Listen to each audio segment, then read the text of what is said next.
जिसका प्रयोग करके बच्चे चित्रों में रंग भरते हैं, हथेली अंगूठे की छाप लगाते हैं, पुराने अखबार से कागज की नाव और गेंद बनाते हैं, आइसक्रीम स्टिक चिपकाकर विभिन्न आकृतियों का निर्माण करते हैं, जिससे शुरुआती उम्र के बच्चों में रचनात्मक और कला कौशलों के साथ उनकी सूक्ष्म मांसपेशियों का भी विकास होता है।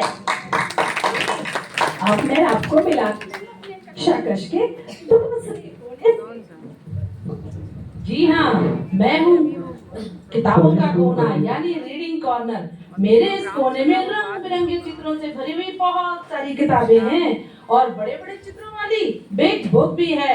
इसके अतिरिक्त भी विभाग ने मुझे एनबीटी की और भी किताबें दी हैं, जैसे मुतहिदा दीमा, शीला और लीला, चुन्नू मुन्नू, हम हिंदुस्तानी इत्यादि। शुरुआती दौर में बच्चे भी बहुत छोटे होते हैं, वो पढ़ना नहीं जानते, परंतु मेरे इस कोने में आकर वो किताबों को पकड़ना, प्रश्नों को पलटना, मुख्य प्रश्न एवं अंतिम प्रश्न की पहचान करना आदि सीखते हैं।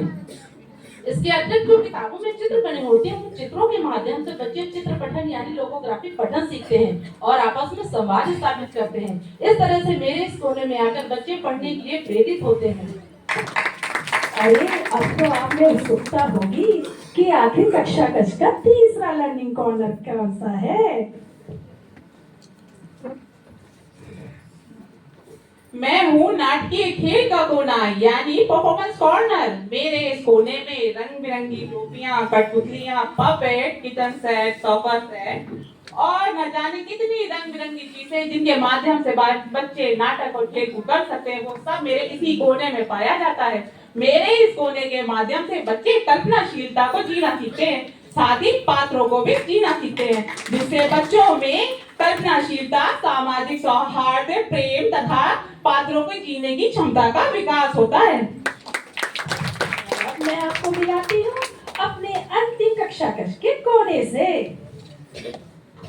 जी हाँ, मैं हूँ जोड़ तोड़ का कोना यानी कि ब्लॉक्स का कोना।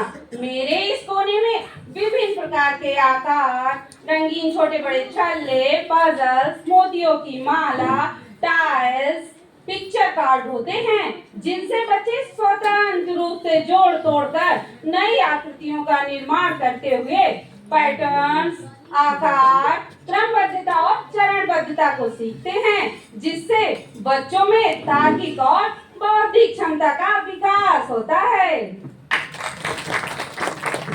ये तो रहे मेरे कक्षा कक्ष के 4 लर्निंग कॉर्नर।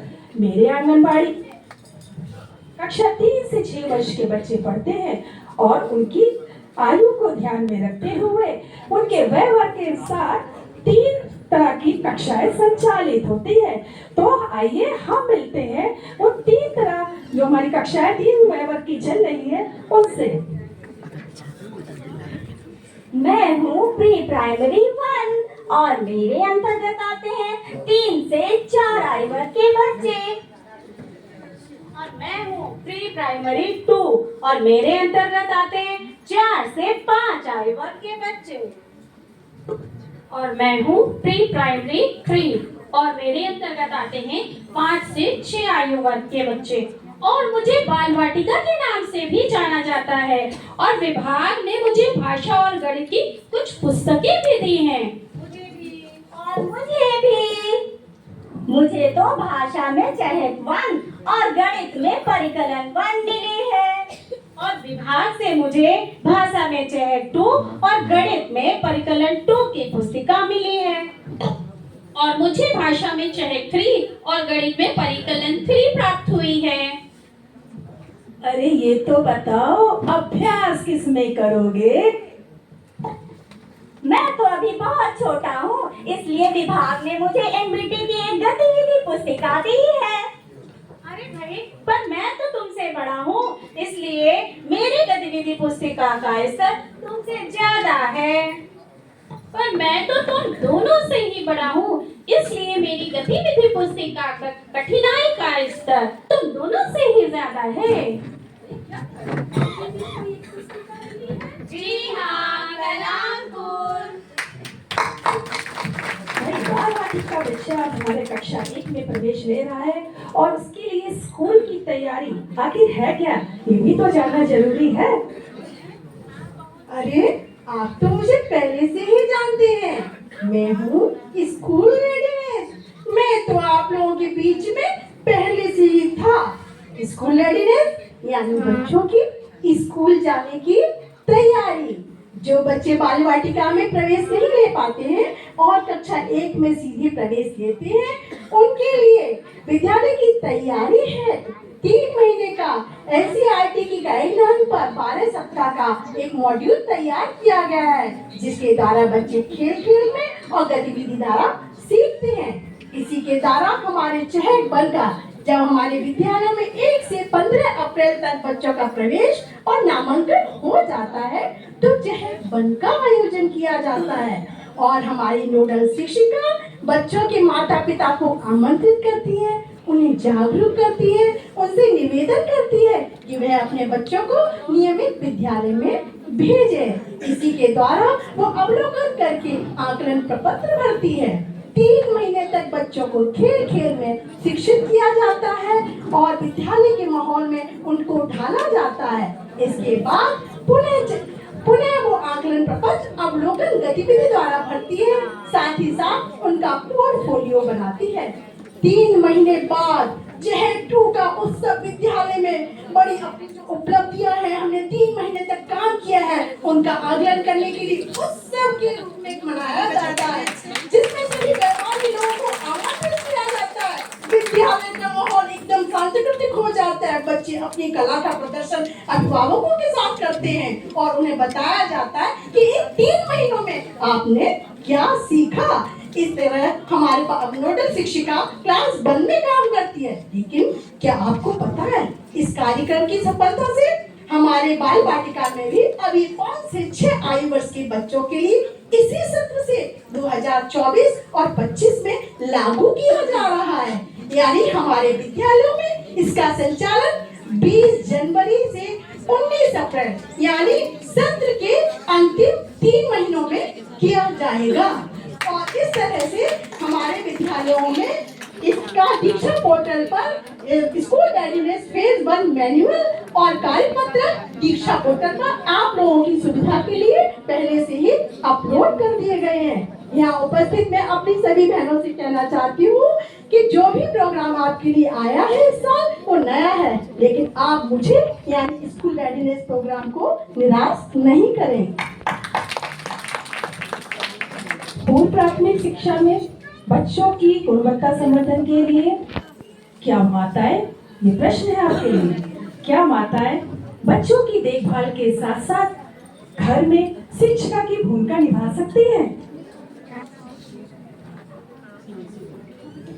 हाँ, क्यों नहीं।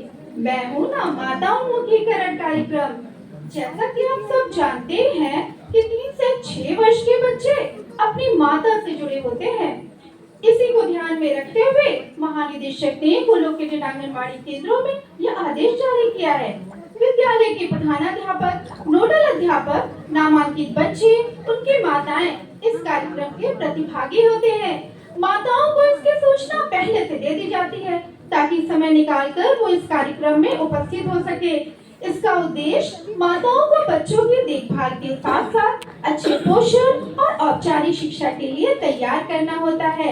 ये हर महीने की अलग थीम पर आधारित होता है। मेरे इस कार्यक्रम के अंतर्गत 500 रुपए प्रति माह की दर से 1500 रुपए की 3 किश्तों में धनराशि SMC अकाउंट में भेजी जा रही है। इसका व्यय अतिथियों के जलपान और अन्य सामग्री हेतु किया जाता है। हर महीने एक YouTube सेशन भी दिया जाता है। इसके उद्देश्य से माताओं को शिक्षित किया जाता है और इस एक YouTube सेशन भी आयोजित किया जाता है, जिससे आप जब चाहे तब इस सेशन को देख सकते हैं। समीक्षा हेतु परियोजना से 2 गूगल लिंक भी व्हाट्सएप के माध्यम से दिए जाते हैं, जिससे एक होता है अभिभावकों का फीडबैक और दूसरा होता है सूचना आधारित, जिससे आप जब चाहे तब आप भर सकते हैं। Thank you.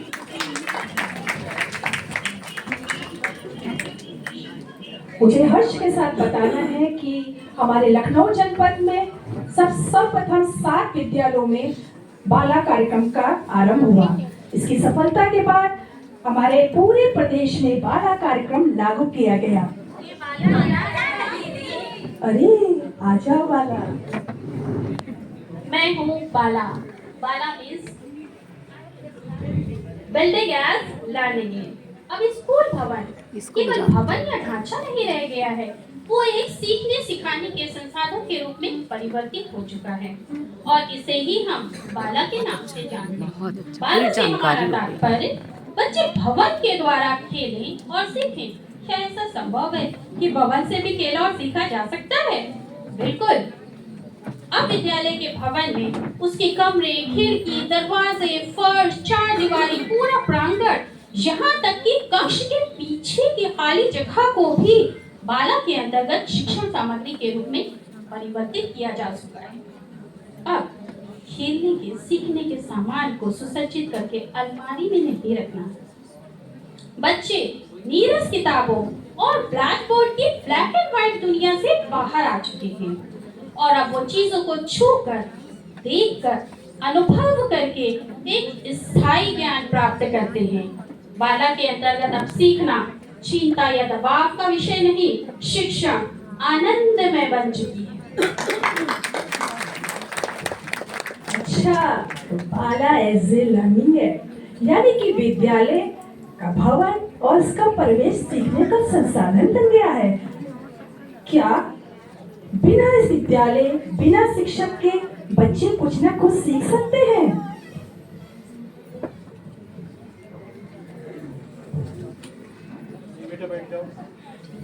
जी हाँ, मैं हूँ ई विद्या कार्यक्रम। ई विद्या कार्यक्रम के अंतर्गत भारत सरकार द्वारा उत्तर प्रदेश सरकार को 5 डीटीएच चैनल उपलब्ध कराए गए हैं। इन चैनल्स के माध्यम से बाल वाटिका तथा कक्षा 1 से 12 तक के वय वर्ग के बालकों के लिए पाठ्यक्रम पर आधारित कक्षावार, विषयवार चैनल 24 घंटे 7 दिन प्रसारित किए जा रहे हैं तथा चैनल नंबर 173 पर प्री प्राइमरी तथा कक्षा 1 व 2 के लिए लगातार शैक्षणिक वीडियो प्रसारित किए जा रहे हैं।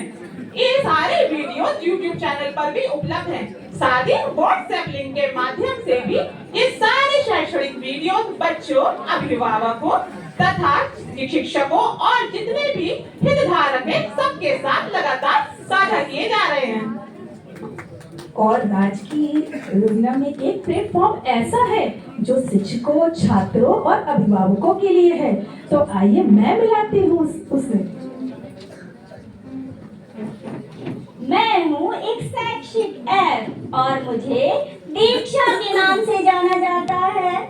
Digital infrastructure for knowledge sharing. मेरे इस ऐप में विद्यालयों में पढ़ने वाले बच्चों के विभिन्न विषयों के पाठ्यक्रमों पर आधारित शैक्षिक सामग्री अपलोड की गई है। साथ ही साथ प्री प्राइमरी और स्कूल रेडीनेस के गतिविधि कैलेंडर में दी गई गतिविधियों पर आधारित शॉर्ट वीडियो क्लिप भी अपलोड कर दी गई हैं, जो बच्चों के सर्वांगीण विकास में बहुत लाभदायक हैं। सिर्फ इतना ही नहीं, मेरे इस दीक्षा ऐप में शिक्षकों के